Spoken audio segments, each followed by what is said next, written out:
Part 4. You'll hear a lecture on human civilization. First, you have some time to look at questions 31 to 40.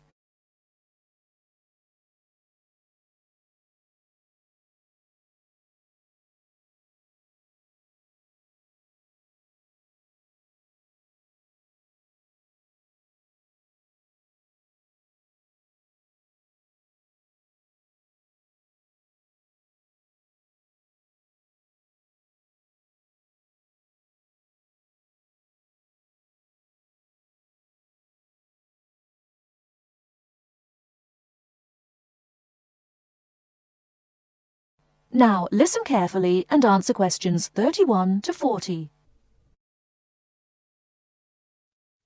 Today in our History Series lectures, Professor Smith is going to introduce the history of human civilization. Welcome, Professor Smith. Good afternoon, ladies and gentlemen. Do you know when human civilization originated? And what's the development of human language? Well, the first two stages in the development of civilized man were probably the invention of primitive weapons and the discovery of fire, though nobody knows exactly when he acquired the use of the latter. The origin of language is also obscure. No doubt it began very gradually. Animals have a few cries that serve as signals, but even the highest apes have not been found able to pronounce words, even with the most intensive professional instruction. Apparently, a necessity for the mastering of speech is the superior brain of man.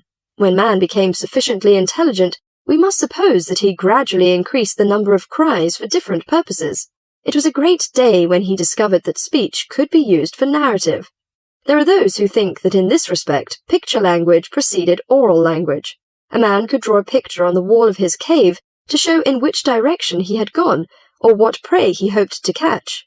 Probably picture language and oral language developed side by side. I'm inclined to think that language has been the most important single factor in the development of man. Two important stages came not so long before the dawn of written history. The first was the domestication of animals. The second was agriculture. Agriculture was a step in human progress to which, subsequently, there was nothing comparable until our own machine age.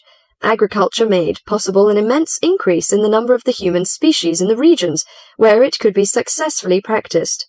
These were, at first, only those in which nature fertilized the soil after each harvest. Agriculture met with violent resistance from the pastoral nomads, but the agricultural way of life prevailed in the end because of the physical comforts it provided.